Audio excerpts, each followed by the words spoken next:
Então vamos começar o estudo de hoje.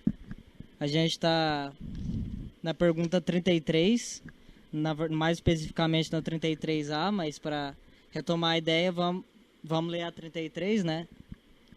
E então, quem vai ler a 33? Pode ler aí, senhor Luiz, fazendo um favor. A mesma matéria elementar é suscetível de receber todas as modificações e de adquirir todas as propriedades? Sim. É isso que se deve entender quando dizemos que tudo está em tudo. O oxigênio, o hidrogênio, o azoto, o carbono e todos os corpos que catalogamos como simples não são senão modificações de uma substância primitiva, na impossibilidade em que estamos, até o presente, de remontarmos, a não ser pelo pensamento, a essa matéria primitiva. Esses corpos são para nós verdadeiros elementos e podemos, sem maiores consequências, considerá-los como tais até nova ordem.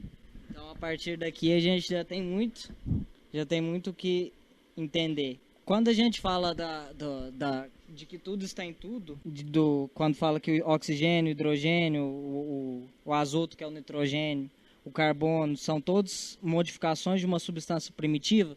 Que substância primitiva é essa? Que a gente já estudou. Fluido cósmico universal. Isso. Então, que fluido, né? Sim, tem uma coisa que eu tenho dúvidas. Talvez você pode me ajudar. O conceito de energia foi quem que criou? Foi o Joule que criou? Eu entendo é que ele não criou o conceito de energia. O conceito de energia já existia há muito tempo. Desde Newton, desde antes lá, o pessoal já sabia que era energia mecânica, fazia cálculos com isso. O Joule ele fez pesquisas que relacionavam grandezas de energia, de potência e tudo mais. Então, assim, ele foi um cientista homenageado por causa disso, por causa dos trabalhos que ele teve nisso, mas ele não criou o conceito. Tá, mas de onde vem esse conceito? Tipo, quem formalizou? Aí eu também não sei. Então eu quero pesquisar isso depois também, porque eu tenho uma dúvida. Por que ele chama fluido cósmico universal e não energia cósmica universal? Porque seria muito mais adequado o conceito de energia. Porque, como a gente aprendeu depois com Einstein, matéria é energia, a energia tem a equação lá. E igual a mc ao quadrado. Então, quando ele fala fluido, que seria o estado da matéria, o gasoso, líquido gasoso, grotescamente, né? Seria mais adequado ele falar energia. Por que ele não falou energia? Eu fico me perguntando isso. Porque o conceito não estava, enfim, não sei. A ideia da palavra fluido, e não só essa, mas como muitas outras palavras dentro da doutrina espírita, é porque na época que foi escrito o Livro dos Espíritos, 1850, eram os jargões utilizados pela comunidade científica na época.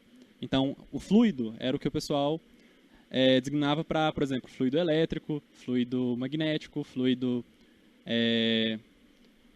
as próprias mecânicas dos fluidos mesmo, que era muito estudado na época, por exemplo, questão de hidrostática. Então, assim, naquela época eles usavam muito, eles não tinham muita definição, algumas definições eram usadas desse tipo. Então, acabou ficando essas definições. Então, porque como a gente ainda estuda o Livro dos Espíritos, que foi escrito naquela época, então essas palavras continuaram ficando. Para os espíritos não faz a diferença, é só um outro nome, né? Mas para a gente, no caso, ficou essa questão do fluido, mas poderia ser chamado de outro nome também, poderia ser igual você falou. Entendi, então é um jargão. Entendi. Não que o conceito de energia não tivesse consolidado. Mas é interessante observar por esse lado. Mas então, fluido cósmico universal. Quem pode, aí dos seus conhecimentos já concebidos, explicar pra gente o que é fluido cósmico universal? O que seria essa substância primitiva? Então, retomando a ideia aí, seria tudo que... O fluido cósmico universal é uma matéria, porque o universo é composto de três princípios: Deus, a matéria, o que é o fluido cósmico universal e todas as variações da matéria, e o espírito. Então, o fluido cósmico universal é tudo que não é Deus e tudo que não é espírito. Então, tudo que a gente observa aqui, E aí tem o conceito de matéria bariônica, matéria escura, energia escura, que está dentro desse conceito de matéria, não é tudo que não é Deus e que não é Espírito. Então, tudo que não é essas duas definições pode ser considerado matéria, que o fluido cósmico universal, tudo que a gente observa é variações desse fluido cósmico universal. Então, ele fala que na impossibilidade em que ainda nos achamos de remontar, a não ser pelo pensamento, a essa matéria primária, esses corpos são para nós verdadeiros elementos e podemos, sem maiores consequências, tê-los como tais, até nova ordem. Quando dizemos que tudo está em tudo, é que tudo veio da mesma coisa e que são meras modificações. Então é importante a gente destacar isso. Vamos para 33A. Leia, senhorita. E essa teoria parece dar razão à opinião daqueles que só admitem na matéria duas propriedades essenciais, a força e o movimento, e pensam que todas as outras propriedades são apenas efeitos secundários, variando de acordo com a intensidade da força e a direção do movimento? Essa opinião é exata. É preciso também acrescentar, conforme a disposição das moléculas, como vês, por exemplo, num corpo opaco que pode tornar-se transparente e vice-versa. Então ele fala o Kardec pergunta, né, Marotinho, ele pergunta assim, diz que a matéria tem duas propriedades essenciais, que é a força e o movimento, e que as outras propriedades, cor, opacidade, massa, ou todas as outras propriedades são meras variações da força e do movimento, que são os ingredientes para as outras. Aí os espíritos respondem que essa opinião é exata. Porém, é preciso também acrescentar que, de acordo com a disposição, com o arranjo, com as ligações das moléculas, como, por exemplo, num corpo opaco, ele pode tornar, com os mesmos elementos, tornar-se um corpo transparente.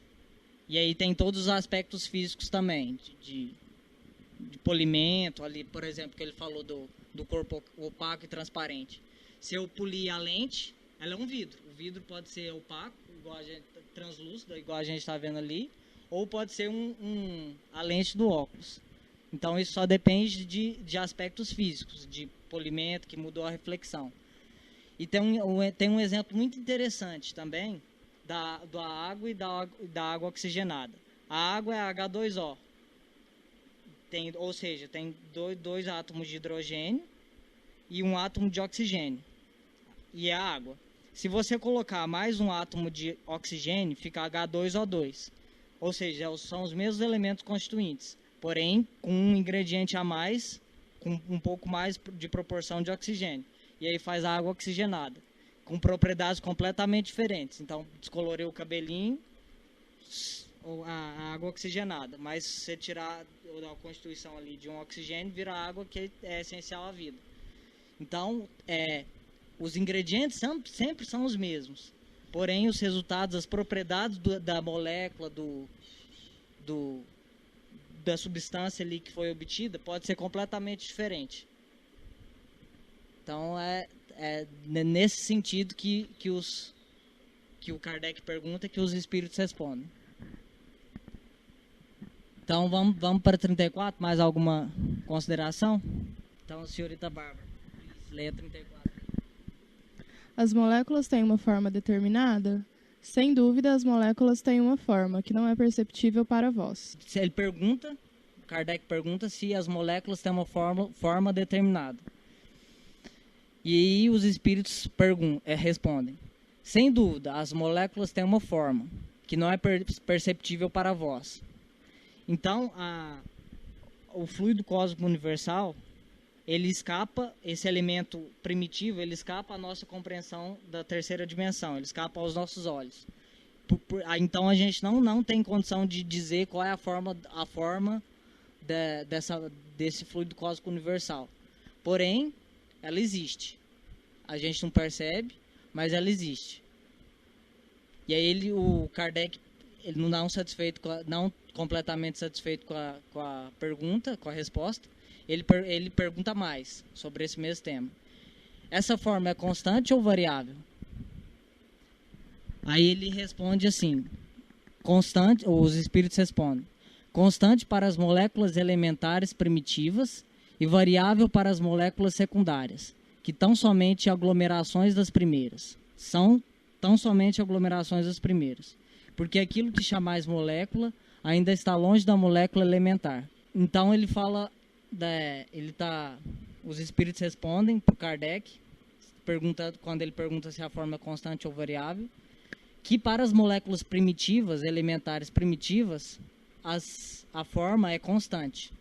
Mas que dependendo do arranjo que você faz com diferentes primitivas, essas moléculas, que ele chama de moléculas secundárias, essas formas são variáveis.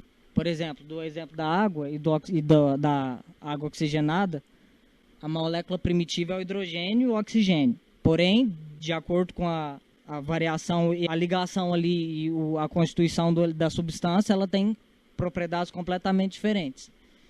Então é isso que os espíritos respondem aí. E ele fala ali no final, porque aquilo que chamais molécula ainda está longe da molécula elementar. Então, por exemplo, quando a gente considera o hidrogênio e o oxigênio, a gente chama de molécula... Outra coisa também que é importante falar, que nessa época, acho que foi 1857, Livro dos Espíritos, a ideia de átomo ainda não existia. Na verdade, existia porque Dalton, que foi o primeiro a pensar nisso depois de Demócrito, já tinha trazido essa ideia de novo, para quando ele analisava alguns elementos, ele via que alguns elementos eram feitos de uma parte e de outra, certo? Então eles tinham essa ideia de molécula, igual todo momento eles estão falando molécula, a hora que você vê a palavra átomo. Porque o átomo era como se era uma ideia imaginária, até então. Não era confirmado pela ciência. Essa ideia do átomo ser confirmado só veio ser confirmada no começo do século XX, ali, em 1900, com os trabalhos do Einstein no movimento browniano e algumas outras coisas que realmente eles viram que que realmente existiam os átomos, que não era só uma ferramenta matemática para fazer cálculo. Era realmente um elemento real. E eu acho que os espíritos querem dizer aí, nessa resposta, é que essa ideia que eles tinham naquela época lá, de achar que, por exemplo, as moléculas que eles conheciam, no caso, eram, por exemplo, os elementos primitivos, igual o oxigênio, eles sabiam que era feito de uma coisa só, o azoto, né, que ele fala que é o nitrogênio, era feito de uma coisa só, todos os elementos que eles já conheciam, por exemplo, o ferro também, eles sabiam que era feito de uma coisa só, mas os elementos que eles já conheciam ainda era longe de ser o elemento primitivo. Ou seja, existia coisas além daquilo ali. Então, mesmo depois, essa pergunta, inclusive, mesmo hoje, se a gente for pensar, o que a gente conhece hoje de ciência ainda está longe de ser a unidade básica fundamental, porque a gente ainda tem várias teorias que ainda predizem alguma coisa assim para tentar unificar tudo, ou seja, para você ter uma partícula só que vai gerar todas as partículas. Isso até hoje a gente não tem. É uma coisa que ainda está tentando buscar. Então, assim, apesar que ele fala molécula, né, essa questão de estar longe, a gente realmente acho que está longe de encontrar essa molécula elementar, essa molécula que eles falam que é do fluido cósmico e tudo mais. E a questão do éter, da quintessência? Como é que está hoje nas pesquisas científicas da galera lá? Então, o éter é um problema. Na verdade, ele foi descartado em 1900 no começo do século XX também, na mesma época que o Einstein começou os trabalhos com a relatividade. Porque a questão do éter é que eles precisavam de um meio para a luz se propagar. Só que aí foi comprovado que a luz não precisa de um meio para se propagar, que ela consegue se propagar no vácuo. Então, descartaram a ideia do éter. Na época, todos os cientistas, eles batiam de pé junto que existia o éter, mas eles acabaram abandonando essa ideia, que viram que não era ideia necessária para a ciência. Ainda hoje tem alguns cientistas que ainda, às vezes, pensam no éter, mas de uma outra forma, como se fosse, talvez, aí, algum campo, alguma coisa assim, que poderia criar um novo tipo de partícula, alguma coisa assim, mas hoje em dia, oficialmente na ciência, o éter é uma ideia descartada. Falar de éter num congresso científico, por exemplo, é pedir para a pessoa rir na sua cara, alguma coisa assim. Mas e o negócio da matéria escura e da energia escura? Como é que não poderia ser essa, entre aspas, éter, e como é que explica e como é que está essa questão da matéria escura? Como é que eles estão buscando explicar isso ou estudar isso? Tem algum tipo de experimento, alguma coisa assim? Sim, hoje que eu sei de cabeça, num artigo que eu li, ele já tem 10 tipos de experimentos diferentes tentando buscar matéria escura de um jeito diferentes. Cada experimento tentando provar uma teoria. Porque é uma coisa que está muito aberto ainda. É um campo da física que é uma dúvida, é um ponto de interrogação enorme. Por que acontece com a matéria escura? Toda a matéria que a gente vê do universo, todas as galáxias, todas aquelas fotos lindas que a gente vê do Hubble, de todas aquelas galáxias que tem trilhões de galáxias, tudo aquilo que a gente vê é só 4% da matéria que existe no universo. Os outros 96% é feito de matéria e energia escura, que é uma matéria que a gente só consegue detectar ela, só consegue saber que ela existe, porque ela interage gravitacionalmente. Ou seja, ela tem gravidade, ela faz as galáxias ficarem unidas. Então a gente consegue ver isso. A gente consegue ver o efeito que ela causa na luz, por exemplo, que ela consegue distorcer a luz numa lente gravitacional, que é um processo que a luz se encurva por causa da gravidade, certo? Então a matéria escura causa esses efeitos. Mas ela nunca foi detectada porque ela não interage com outras partículas. Então a gente não consegue um experimento, pelo menos até hoje não se conseguiu um experimento, para detectar ela diretamente. Tem vários experimentos, tem milhões de dólares sendo investidos nisso aí. Então, assim, é uma coisa que talvez aí nos próximos 20, 30 anos eles esperam que vai conseguir, mas pode ser que amanhã saia uma notícia falando que alguns desses experimentos conseguiram detectar. Mas hoje em dia é uma coisa que não está... ninguém sabe, assim. Eu tenho uma opinião pessoal sobre que é a questão da matéria escura que liga com a questão do espiritismo, que é justamente a questão do seguinte: a gente não enxerga o plano espiritual, a gente não consegue ver o plano espiritual, mas todos os livros que a gente tem fala que lá, por exemplo, umbral, um plano espiritual, colônia do nosso lar, tudo lá é feito de matéria também. Então o pensamento, no caso, é feito, interage com a matéria, cria matéria, né? É o que fala em vários livros que a gente lê. Então, acho que essa matéria que é gerada essa matéria que está numa vibração diferente da gente, eu acho que é o que causa essa interação gravitacional, que é o que a gente vai acabar detectando como sendo matéria escura um dia. É o que eu penso, assim. É uma opinião pessoal minha. Então, mas aí eu tô falando por mim mesmo. Então. Essa matéria que a gente não vê seria essa matéria escura. Tipo, a matéria da outra dimensão, entre aspas. Interessante. Porque a gente estava estudando isso não sou eu que costumo fazer esse estudo. É o nosso amigo Thiago. É ele que costuma estudar mais. E a gente, quando ele estudou, ele falou uma coisa desse negócio da matéria e tal. E uma coisa que muito semelhante ao que você tinha dito. Acho massa. E também compartilho dessa opinião. Então, quando ele fala, só para retomar, para fixar, quando ele fala de molécula, ele quer dizer dos átomos, entre aspas. Os espíritos, sim, eles estão querendo dizer o átomo, mas o Kardec, para ele, molécula era os elementos básicos assim que eles conheciam. Então, tipo assim, eram aqueles elementos que eles achavam que eram primários, certo? Naquela época.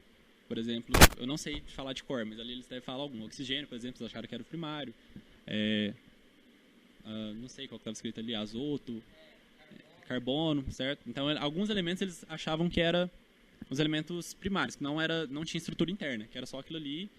E esses elementos que o Kardec pergunta se é molécula, são elementos primordiais, que os espíritos falam que não, que na verdade isso está longe de ser um elemento primordial do universo. Interessante. Mais alguma consideração, alguma pergunta? Aproveita que o Márcio está aqui, porque ele que estuda essas paradas aí, a gente... Então vamos para o subtítulo Espaço Universal. Aí aqui tem umas reflexões interessantes que eu estava vendo uma palestra hoje sobre essas perguntas. E aí eu achei muito interessante quando ele começa no 35. Que aí suscita muitos filmes de ficção científica, muito Star Wars aí, muito Interestelar, muitas coisas assim. Aí ele fala a pergunta 35. Lê aí, senhorita Valesca, para nós. O espaço universal é infinito ou limitado? Infinito. Supondo que fosse limitado, devieis perguntar: o que haverá além de seus limites? Isso confunde a razão, bem eu sei. E, entretanto, a própria razão diz que não pode ser de outro modo. Essa é a ideia do infinito em todas as coisas, e não é na vossa pequena esfera que podeis compreendê-lo. Supondo-se um limite ao espaço, por mais distante que o pensamento possa concebê-lo, a razão diz que além desse limite há alguma coisa, e assim sucessivamente até o infinito.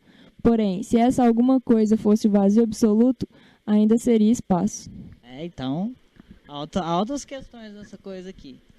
Primeiro ele pergunta se o espaço do universo, o espaço universal é infinito ou limitado.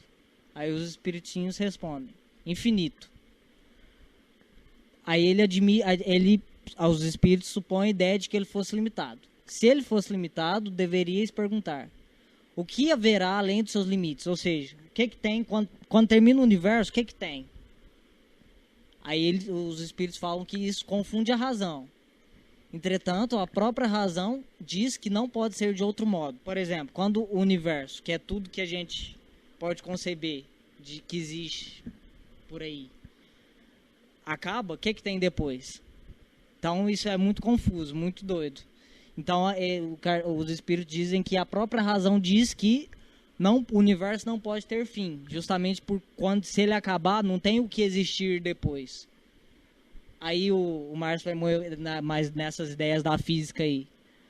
Talvez eles possam nos ajudar. Os espíritos continuam. Essa é a ideia do infinito em todas as coisas. E não é na vossa pequena esfera, a Terra, que podeis compreender isso. O Kardec, aliás, comenta. Supondo-se um limite ao espaço, por mais distante que o pensamento possa concebê-lo, a razão diz que além desse limite há alguma coisa, e é sucessivamente até o infinito. Porém, se essa alguma coisa fosse vazio absoluto, ainda seria espaço, ou seja, ainda seria o infinito. Então, ele complementa a ideia de que não tem como o universo ter um fim. Mas, se a gente tacar na reflexão aqui, a ideia do multiverso, a ideia da expansão do universo, essa ideia pode ser complementada, porque eu acredito que em 1857 a astronomia estava muito muito antes do que hoje, né? Então, o que você pode trazer aí, o que vocês podem trazer de forma geral aí, talvez alguém goste muito de astronomia, nesse quesito, para complementar a resposta dos espíritos? Então, essa pergunta é complicada, e realmente confunde a razão um pouco, inclusive para os cientistas, porque, por exemplo, a teoria mais aceita hoje é a teoria do Big Bang, certo? Porque como que foi criada essa teoria? O pessoal viu que o universo estava em expansão e eles pensaram, se o universo está se expandindo, se está crescendo, se a gente voltar a fita, o que vai acontecer, né? O universo vai estar se contraindo, ao ponto de ele se contrair tanto que ele vai estar todo o universo unido concentrado num tamanho da cabeça do alfinete. Então toda a matéria e toda a energia que a gente vê concentrada num ponto minúsculo, certo? E aonde era esse ponto? Aí vem as perguntas, né? Esse ponto existia em algum lugar? Não existia. Em lugar nenhum, porque não tinha espaço antes disso acontecer. A gente não pode falar, existia tempo antes disso? Não. Porque o tempo e o espaço foi criado junto com o Big Bang, de acordo com o que a ciência diz hoje. Então, essa questão, por exemplo, de ser infinito, tem muita discussão sobre isso ainda com cientistas. Então, tem gente que acha que é infinito, tem gente que acha que é finito. Os espíritos são claros ali, né? Infinito, ponto, né? Então, talvez aí seria até um guia aí para a gente poder estudar isso mais para frente, por exemplo, quem for eu, no caso, por exemplo, que eu gosto dessa parte, para ver essas ideias do infinito. Mas o que eu quero dizer é o seguinte, essa questão do espaço, tipo assim, onde ele está, o espaço ele foi criado junto com o Big Bang. Então, antes disso, não existia espaço. Então, não existia lugar nenhum. Então, quando, por exemplo, se você perguntar para um cientista, falar, onde foi o Big Bang? Ele fala, foi em todo lugar. Porque o espaço ele foi se expandindo onde aconteceu o Big Bang. Então, o espaço ainda está se expandindo até hoje, certo? Então, não sei se eu compliquei mais. Consegui esclarecer alguma coisa? Mas, assim, quando é feita as perguntas para os cientistas, a maioria deles, por exemplo, o que há, então, depois do limite? Ou seja, depois que o espaço está se expandindo, lá no limite, onde ele está se expandindo, o que existe lá, depois disso? Aí, a resposta seria, ninguém sabe ou nada, porque não tem como a gente falar disso, porque não existe o espaço lá ainda. Enquanto ele não se expandiu, não foi criado espaço lá, não tem como a gente ter essa ideia. Então, realmente confunde um pouco, assim, eu sei, mas... não sei se dá para acrescentar alguma coisa. Tá, mas aprofundando ali a reflexão, tem algum cientista que você pode nomear que fala que o universo é finito? E o que teria além depois desse fim, que é justamente a questão que os espíritos falam. E outra coisa, o Big Bang é o começo deste universo, ou ele poderia se casar com um dos multiversos? E, sei lá, quem está fazendo os experimentos dos multiversos? Tem alguma coisa mais profunda nisso? Como é que é? Vou tentar responder. Então, são perguntas que eu mesmo tenho e, na verdade, se você chegar ali qualquer professor ali da física e fazer essas perguntas, ele provavelmente vai virar as costas e ir embora, porque eu acho que ele não vai saber responder também. Mas eu vou tentar falar assim pelo que eu já vi em palestras, e filmes, e documentários e tudo mais. A primeira pergunta é... Se tem um cientista que fala que é finito, o que tem depois? Então, essa questão do infinito ou infinito, existem vários... Os cientistas debatem até hoje. Então, por exemplo, tem uma teoria, na verdade, que é inclusive uma teoria baseada na relatividade geral de Einstein, que é que o universo, na verdade, ele se fecha nele mesmo. Então, na hora que você faz todo o cálculo... Imagina o seguinte, o espaço é curvo, certo? Então, na hora que você faz todo o cálculo de energia e massa do universo, é como se ele encurvasse o espaço e se fechasse nele mesmo. Então, seria como assim, se eu andasse em linha reta nessa direção, infinitamente, no infinito eu chegaria nesse mesmo ponto. Não sei se... É como se fosse um círculo. Você vai andar reto toda a vida e vai chegar no mesmo ponto. Certo? Então, essa é uma das teorias. Ele seria infinito nesse sentido. Então, ou seja, no infinito você chegaria no mesmo ponto de onde você partiu. Porque ele faz essa curva nele mesmo. Tem essa questão do universo ser finito porque ele ainda está se expandindo. Certo?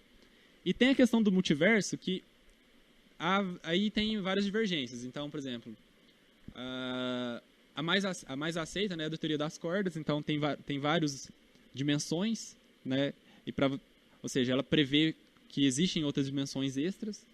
E essas dimensões extras, aí eu acho que eu já estou falando que já foge um pouco da minha área, assim, que eu não considero essa parte mesmo a fundo. Mas uma das teorias do multiverso é a seguinte, que existe no universo, ou seja, em tudo que existe, tudo que poderia existir, existe. Então, por exemplo, esse universo que a gente vive é porque as constantes físicas, no caso, a velocidade da luz, constante gravitacional, tudo que existe na física bateu, ou seja, tem os valores exatos para possibilitar a vida, para possibilitar a gente estar aqui. Mas podem existir outras regiões do universo onde essas constantes são diferentes e a gente tem uma coisa totalmente esquisita que a gente não sabe entender.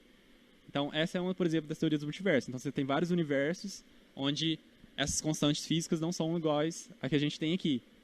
Então, essa é uma teoria que os cientistas normalmente não gostam, porque você nunca teria como você ir lá para medir, para saber essas teorias. Então, os cientistas normalmente não gostam de falar isso, porque eles gostam de uma coisa que dá para a gente comprovar, ou seja, que seja falseável, ou seja uma teoria que a gente dê para comprovar que aquilo é realmente exato. Então, assim, essa questão do finito e infinito depende muito da teoria que você engaja, porque é uma coisa muito aberta ainda na física hoje em dia. Sim, o universo início desse universo ou o universo de outro. Então, aí também tem... Se você... Dependendo do documentário que você pega no YouTube, ele vai te falar uma coisa diferente e outra coisa não.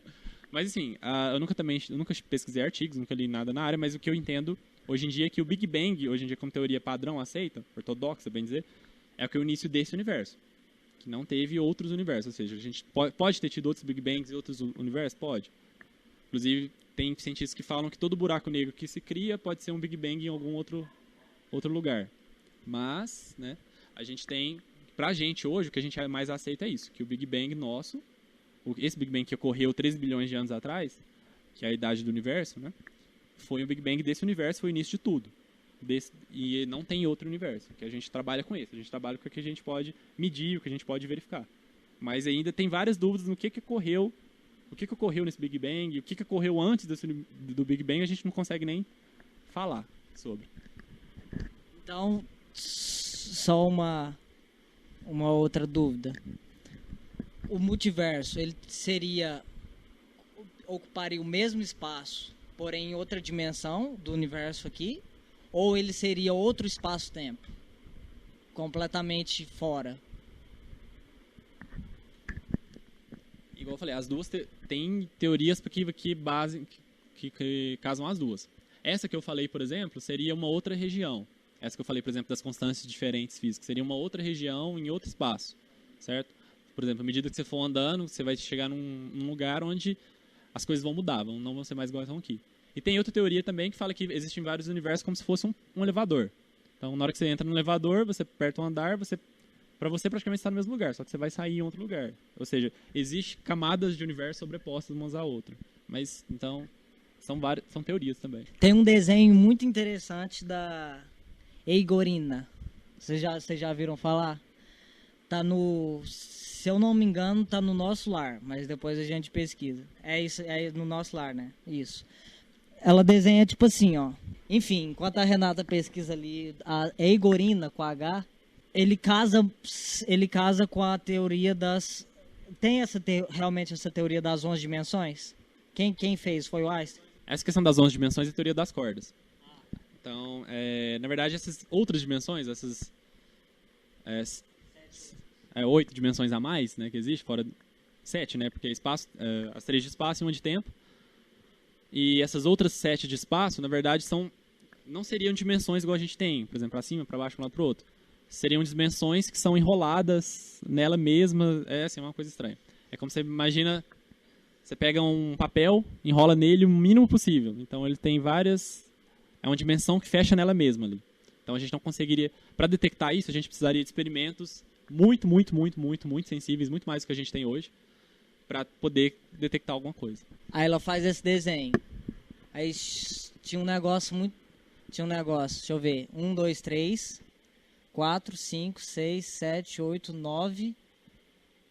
Eu sei que tinha a conta do 11 aqui. Que o desenho da Eigorina batia com a teoria das cordas. 1, 2, 3, lá na Terra, as 3 dimensões que a gente está. Aí continua. 2, 3, 4, 5, 6, 7. Não. 4, 5, 6, 7, 8. 4, 5, 6, 7, 8, 9. E 10 o tempo. Aí tinha uma outra coisa que eu não lembro direito. Mas esse desenho da Eigorina, das dimensões, tá lá. Só falar uma coisa, é porque assim, a gente tem que tomar muito cuidado quando a gente faz essas comparações, falar, o Espiritismo fala isso, a ciência está falando também. Isso aí a gente tem que tomar muito cuidado para não cair naquela questão de ver coisa onde não tem. Então, por exemplo, principalmente essa questão das 11 dimensões da teoria das cordas, muita gente entende errado. Então é o que eu falei, essas dimensões extras não são dimensões igual a gente consegue entender. Não são dimensões igual de tempo e espaço, não é que a gente teria, por exemplo, essas dimensões, uma dimensão física, onde a gente pode andar para cima, para baixo, de um lado para o outro, igual, por exemplo, nosso lar. Nosso lar seria uma das dimensões da teoria das cordas. Não é isso. Inclusive, se a gente falar isso próximo, isso aí isso, no meio científico, isso é um problema para o espiritismo, porque aí o que acontece é muitas vezes isso. E assim, eu estou mais dentro dessa parte, e eu vejo muito isso, preconceito dos cientistas contra o espiritismo por causa disso, porque existem muitos espíritas, infelizmente, que às vezes pegam uma teoria, não estuda a fundo aquela teoria e quer fazer uma analogia com o espiritismo forçadamente. E na verdade não é bem assim. Para isso ser aceito, verdade, a gente tem que pesquisar a fundo o que é que está falando e realmente saber do que a gente está falando, falar com propriedade, não às vezes esforçar uma coisa que às vezes parece, mas quando você vai estudar de fato não é, certo? Então, o próprio Kardec fala isso, né? Inclusive, uma das frases que eu mais gosto dele é essa, tipo, para ter fé a gente tem que bater de frente com a razão. Então, a gente não pode simplesmente ignorar a razão, vamos ter fé, vamos acreditar. Certo. Eu quero ler, só que eu só lembrei e queria ver e tal, mas eu boto muita fé e quero ler o Nosso Lar, que aí vai ter... Aí eu vou entender o raciocínio lá por trás e se tiver a relação a gente poder traçar. Porque eu não estudei, não li ainda e eu tentei fazer, né? Então não dá. Mas voltando a 36, vazio absoluto existe em alguma parte do espaço universal? Não. Aí os espíritos respondem, né? Não, nada é vazio. O que imaginais como vazio é ocupado por uma matéria que escapa aos vossos sentidos e aos vossos instrumentos. Tem alguma coisa que vocês queiram acrescentar? Talvez você manje alguma coisa do vácuo, da energia. Pode, deixa eu procurar então. Eu vou tentar ser... porque senão a gente vai ficar batendo muito nisso. Mas, essa questão, por exemplo, do vazio, mesmo hoje, se a gente conseguisse o vácuo perfeito que a gente consegue criar em laboratório, por exemplo, ele tem, ainda assim, ele ainda tem partículas ali dentro. Então, por exemplo, em 1 centímetro cúbico, você tem, num vácuo de laboratório, 100 partículas ali dentro. Você não consegue tirar tudo. No vácuo do espaço,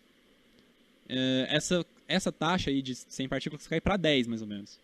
Ou seja, ainda tem coisa lá dentro. Mas mesmo que a gente não considera, vamos supor que a gente consegue criar um vácuo perfeito, com 0 partículas dentro de um espaço. Mesmo ali, a gente ainda vai ter coisas lá dentro. A gente vai ter ondas eletromagnéticas que passam ali dentro, que não tem como a gente isolar. A gente vai ter, no caso, energias que passam por ali, né? Então, assim, mesmo que a gente consiga isolar ao máximo, que a gente consiga criar um vácuo perfeito, ainda tem uma teoria, e essa teoria não é teoria, mas isso é comprovado mesmo, que a gente consegue ver. A gente consegue fazer experimentos para detectar isso. Que é, de acordo com a mecânica quântica, o que acontece? Você não consegue ter o mínimo de energia, ou seja, você não consegue ter um espaço sem nada. Mesmo um espaço com nada, você vai ter partículas sendo criadas e aniquiladas ali, se você conseguir medir num intervalo muito pequeno de tempo. Ou seja, se você pega um intervalo muito pequeno de tempo, você consegue ver partículas sendo criadas e aniquiladas. Ou seja, é como você não viola nenhuma lei. Ou seja, você, por exemplo, você cria um elétron e um pósitron, e esse elétron e pósitron eles se desfazem num intervalo de tempo muito rápido. Então isso aí é predito pela matemática, tem alguns experimentos que comprovam isso, e é um outro problema em aberto da física, que é justamente medir essa energia do vácuo. Que o pessoal, apesar de medir, saber bem qual que é essa energia que tem no vácuo, o pessoal não consegue um experimento não consegue uma teoria que bate exatamente. Inclusive, um dos maiores erros umas previsões piores da física é essa, que não consegue medir essa energia do vácuo pelas teorias que a gente tem hoje em dia. É isso aí, valeu. Agora eu entendo melhor. Um dia eu quero fazer física, cara. Na engenharia a gente faz física, mas é coisas macro ali e no serviço da engenharia. Não dessa coisa aqui. Não dessas coisas micro. Quando ele fala que existem coisas no vazio, eu também, fugindo um pouco do que ele falou, por exemplo, não há vida em Marte porque tem robozinhos lá da NASA que não conseguem chegar. Vidas lá. Mas eu acredito que possa existir, mas que não seja com a mesma sensibilidade. Por exemplo, não é sensível aos nossos olhos, não é sensível aos robôs, aos satélites, sabe?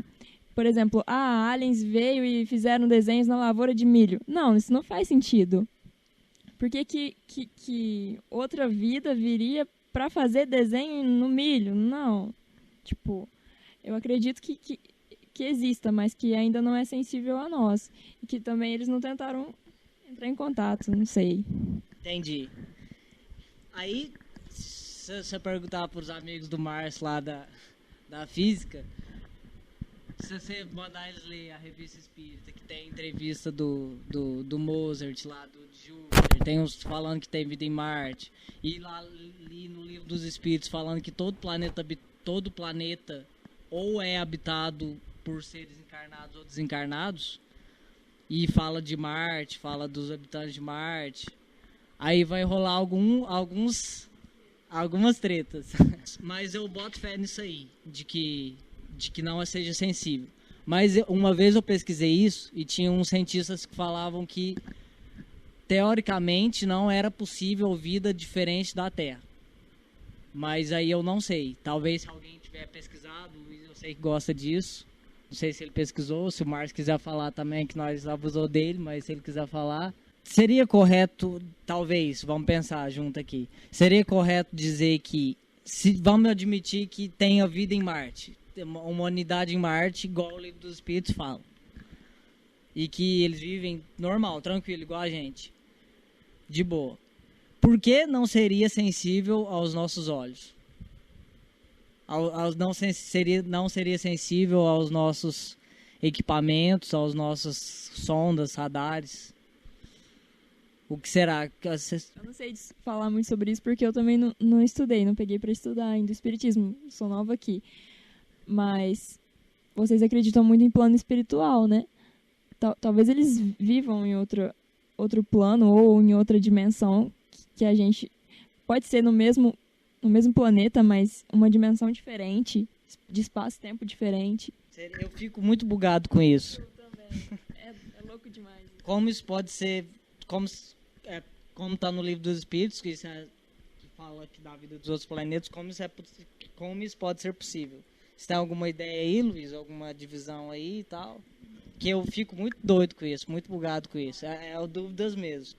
Hoje, depois de que foram todas as sondas lá para Marte e tudo mais, o que eu imagino hoje é que se existe vida em Marte é vida não encarnada. É vida, por exemplo, em planos espirituais e tudo mais, igual a gente tem vida, por exemplo, nas colônias aqui, no nosso lar, que a gente não consegue enxergar, né? Porque realmente a gente não consegue ter isso. Então, acho que se for existir, a não ser que seja uma vida subterrânea lá que eles viviam, ou num lugar onde a gente ainda não detectou, lá em Marte, mesmo que seja no plano físico, se não for isso, eu acredito que seja essa questão da vida espiritual, que às vezes está numa dimensão diferente, ou seja, numa vibração diferente da que a gente não consegue ver mesmo. Então, pessoalmente, você não acredita que tenha vida material, entre aspas, pessoas encarnadas, que não na superfície, não. Entendi. Então, vamos, mais alguma consideração, mais alguma ideia? Aí o capítulo 3, né, que o Kardec dividiu aí, né, capítulo 3, que fala da criação. Aí o subitem são formação dos mundos, formação dos seres vivos, povoamento da terra, Adão, diversidade das raças humanas, pluralidade dos mundos, que é bem isso que a gente estava falando hoje. Até tem muito tempo que eu li o livro dos Espíritos, quero ler isso de novo. Considerações e concordâncias bíblicas a respeito da criação. Então ele começa com formação dos mundos. O universo abrange a infinidade dos mundos que vemos e aqueles que não vemos. Todos os seres animados e inanimados, todos os astros que se movem no espaço e os fluidos que o preenchem. O universo foi criado ou existe desde toda a eternidade como Deus? Sem dúvida. Ele não se fez a si mesmo. Se existisse de toda a eternidade como Deus, não poderia ser obra de Deus. A razão nos diz que o universo não se fez por si só e que, não podendo ser obra do acaso, deve ser obra de Deus. Eu gosto de um raciocínio que eu tenho, dividir aqui com vocês, que aqui é o espaço, né? A gente não sabe tanto assim, mas a gente às vezes traz uns pensamentos que é justamente isso, que eu tô lá no meio da engenharia. Eu sei o tanto que é difícil fabricar um carro, cara, idealizar um carro. Ainda mais quanto trabalho de diferentes áreas, de tanto conhecimento que isso exige para fazer uma máquina ali que só te leva de um lugar para o outro. Agora uma máquina que pensa, um ser que pensa, quanto trabalho isso não deve ter exigido, quanto conhecimento de física, de química, de biologia que isso não teve que exigir. Então eu fico muito doido, eu questiono muito não ter um Deus. Porque tem que ter sido projetado, cara. Porque eu sei o esforço que é projetar as coisas. Eu sei o quanto é difícil. E vir essas coisas do nada, do acaso, realmente fica muito difícil. Mas o problema, pessoalmente aqui uma reflexão, é que tem um Deus que criou a gente e o Deus que a gente criou. Então eu entendo lá no meio acadêmico, eu também estou neles lá dos cientistas, de negar a existência de Deus. Porque muitas pessoas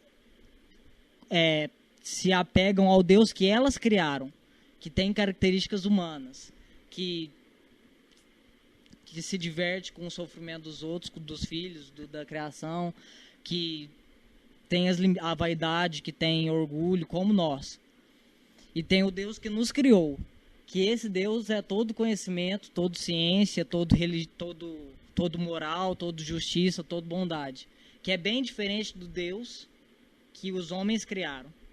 Então eu entendo que os cientistas tenham essa negação, esse problema com Deus, mas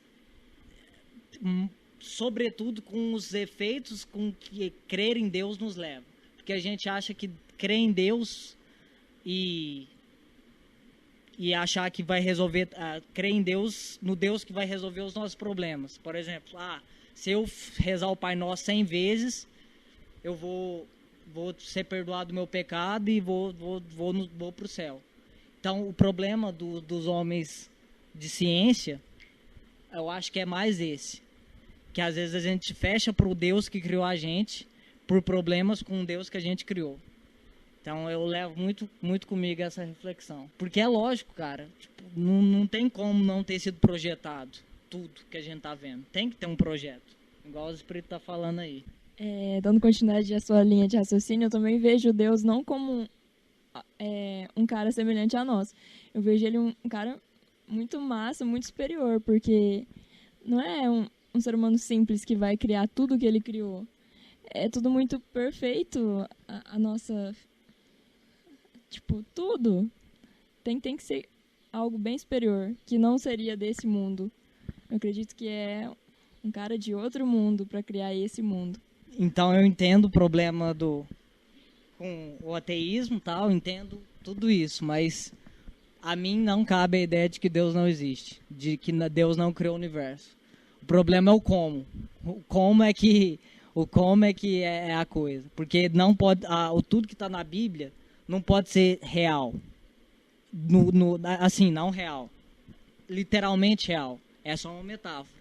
E aí esse é o problema com os cientistas. Tudo que está na Bíblia é verdade. Só que está contando uma história. É tipo quando Jesus fala das metáforas. Ele conta uma história que não aconteceu, mas que simboliza o que realmente aconteceu. Como é que você vai fazer? Hoje, em 2017, a gente tem um grande problema já com o multiverso. Como é que ele vai falar isso no ano 30 para as pessoas da Palestina, que não tinham desenvolvimento científico nem perto do que a gente tinha? Como é que Moisés podia falar disso para a galera de lá 4.000 anos atrás?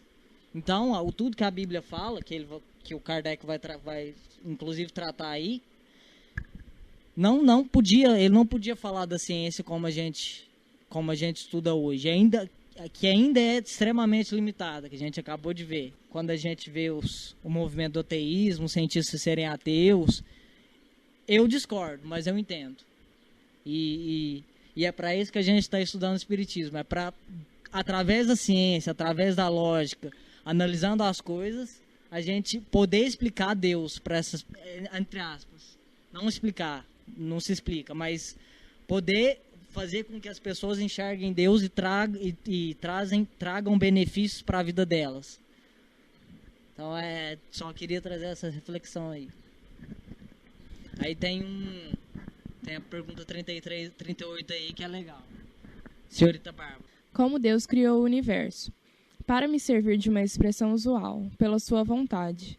Nada revela melhor essa vontade todo-poderosa do que estas belas palavras da Gênese. E Deus disse que se faça a luz, e a luz se fez. Então a gente vê que a linguagem é muito mais poética, muito mais metafórica do que científica. Um vídeo que casa bem os primeiros versos da Gênese com o que a ciência acredita hoje que foi como foi criado o universo. Um vídeo que eu acho que todo mundo já viu. Eu posso procurar ali para... Procura para nós que nós passa aí. Então, ele fala do como Deus criou, enquanto o Márcio acha o vídeo ali, ele fala de como Deus criou o universo. E na nossa limitação científica, na nossa limitação de compreensão, os espíritos enxergando isso, eles falam, pela vontade.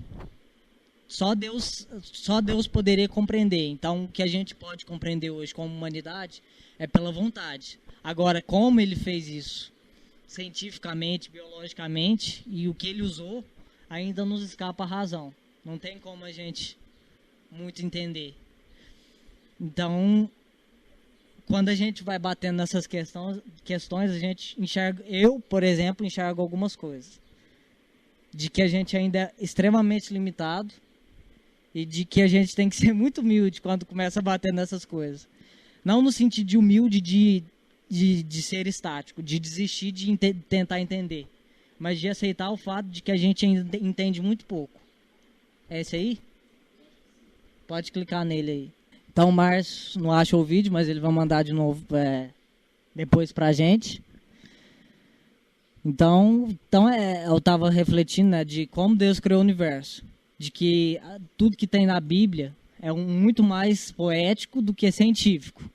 Inclusive pelas nossas habilidades científicas até hoje. Acho que justamente por isso que os espíritos não responderam muita coisa diferente. Porque não está muito ainda na nossa compreensão. Então ele se limitou a repetir o que está na Gênesis lá de Moisés há 4.000 anos atrás. Mais ou menos 4.000 anos atrás. É que se faça a luz e a luz fez. Então não explica muito bem como. E eu acho que eu acredito que isso não seja tão importante agora. Mas vamos buscando a resposta aí, né? Quem sabe um dia a gente não saiba. Leia, senhor Luiz, a 39. Tem aquela questão que nós já vimos também nos estudos anteriores sobre as diferentes traduções da Bíblia, como que é alterada. Então, pode ter diferentes interpretações, pontos de vista, que entra muito nessas questões, né, que debate esses temas. Por exemplo, acho que foi no penúltimo estudo, deu diferença em 3 traduções da Bíblia. Aí, talvez hoje a gente não consiga por causa de uma palavra ou de algum sentido que a gente não tem ainda, mas quem sabe mais para frente. Aí tem a questão 39. Poderemos conhecer o modo da formação dos mundos? Tudo o que se pode dizer e o que podeis compreender é que os mundos se formam pela condensação da matéria espalhada no espaço. Interessante. Aí tem a questão que ele fala. Como podemos conhecer a formação do mundo? Para o que vocês, seres humanos, em 1857, podem compreender, é que os mundos se formam pela condensação espalhada no espaço. Por uma estrela como é que é supernova? Quando ela morre, ela fica supernova, né?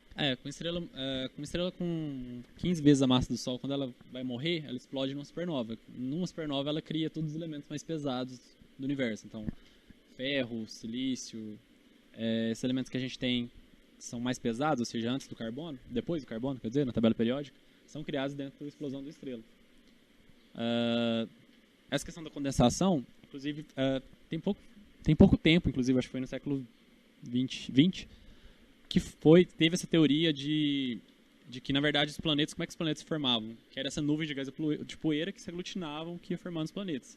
Inclusive, os cientistas levaram um experimento para a estação espacial, que era justamente pequenos sais, e que eles colocavam uma bolsinha de água e colocavam sais lá, que à medida que eles iam deixando eles quietos, eles iam se aglutinando por força gravitacional. Então eles viram que isso acontecia em grande escala. Ou seja, as poeiras ali do universo iam se aglutinando, virando corpos cada vez maiores, pedras, montanhas, asteroides, planetas e o que a gente tem até hoje em dia. Então essa ideia que os espíritos puseram aí ainda está em consonância com a ciência.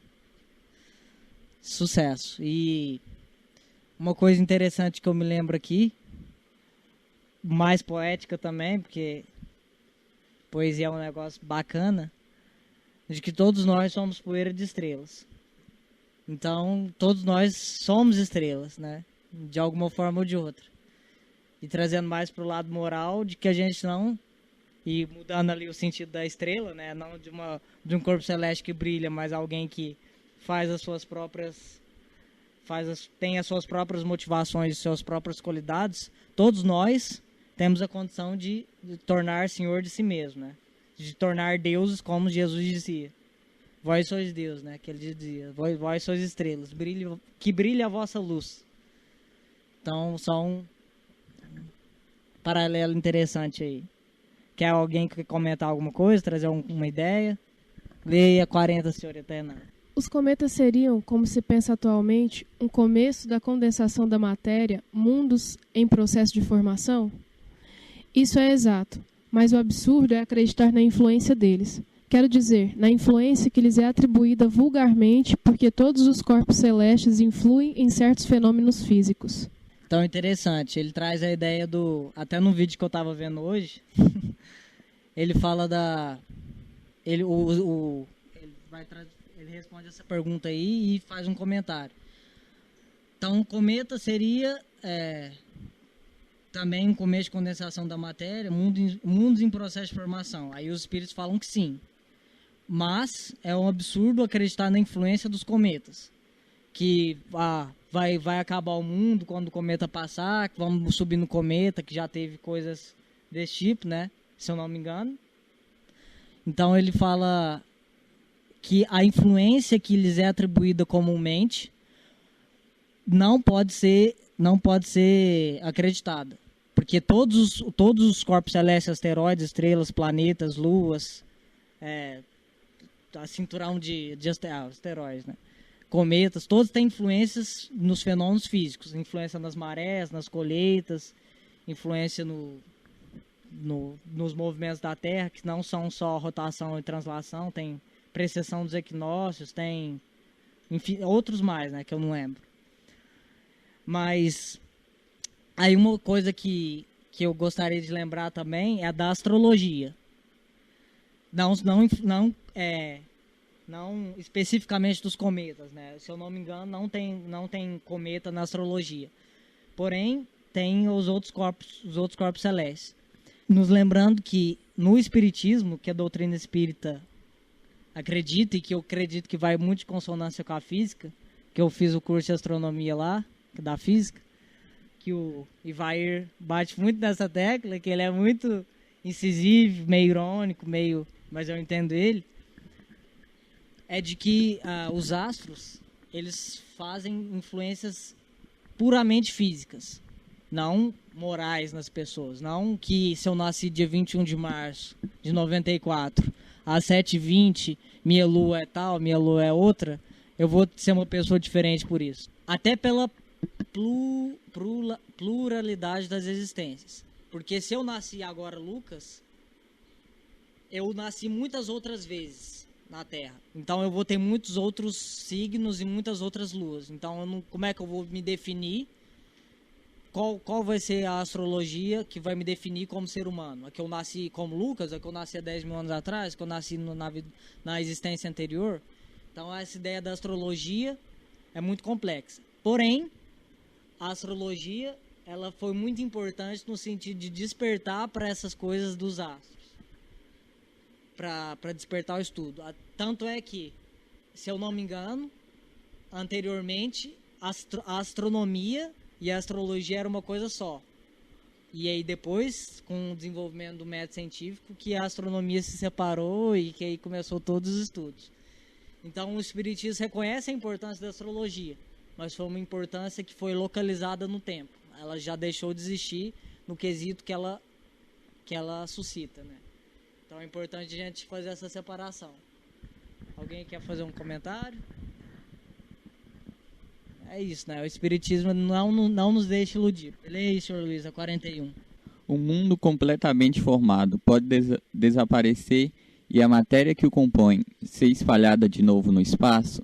Sim, Deus renova os mundos como renova os seres vivos. Tem uma coisa muito, muito massa nessa pergunta que eu gosto muito de trazer mitologia hindu, né? Que é a trilogia do Brahmana, do Vishnu e do Shiva. Que o Brahman é o criador, o Vishnu é o mantenedor e o Shiva é o da destruição. Então, esse ciclo que está na mitologia hindu, acho que pode ser muito bem observado. Que as coisas são criadas, vivem e morrem, mas voltam, são um ciclo. E que aí muito também a coisa do Lavoisier, né? Que nada se perde, tudo se transforma. É isso, né? É. Então, Deus renova os mundos como renova os seres vivos. Essa frase, todo mundo, assim, renovar os seres vivos. Aí tem diferentes sentidos. Uma pessoa que observa, ele vai aqui, materialista, pode estar de acordo com essa palavra, com essa frase. Renovar os seres vivos. Os seres vivos ali morrem, depois pega os elementos, os átomos, que vai ser os constituintes da formação de outro corpo, de outro animal, da mesma espécie ou não. E na astronomia, essa ideia também é válida. E um materialista também pode admitir essa ideia, porque lá explodiu uma estrela, supernova. Aí todos os elementos vão ser utilizados para fazer os planetas. Aí faz a Terra, faz Marte, infinito, todos os corpos celestes. Mas, quando a gente estuda o Espiritismo e leva para o lado espiritual, de que da matéria que não se vê, do corpo perispiritual, a gente também pode admitir essa sentença como verdadeira. Então, por exemplo, o nosso perispírito, que é o Luiz ali, por exemplo, ele tem um perispírito terrestre. Mas uma pessoa que mora em outra galáxia não é completamente igual ao Luiz. Ele tem um perispírito de outra maneira, que está situado ali dentro do que o planeta, dos elementos químicos que o planeta oferece. Então ele não tem um perispírito permanente, ele se renova. Também a nível sutil, entre aspas, espiritual. A gente sabe que o perispírito é matéria, né? Mas é uma matéria que a gente não vê. Então, tanto o materialista, tanto para o espiritualista, essa frase é verdadeira. Deus renova os mundos como renova os seres vivos. Então, é uma reflexão interessante. Acho que, pelo adiantar da hora, né, nós temos que encerrar. Sempre agradecendo aí. E muito obrigado. Voltamos na segunda-feira. Sexta-feira não vai ter, porque tem um congresso, o CEL, né? Vocês ficaram sabendo. Então a gente não vai fazer a reunião. Então, muito obrigado.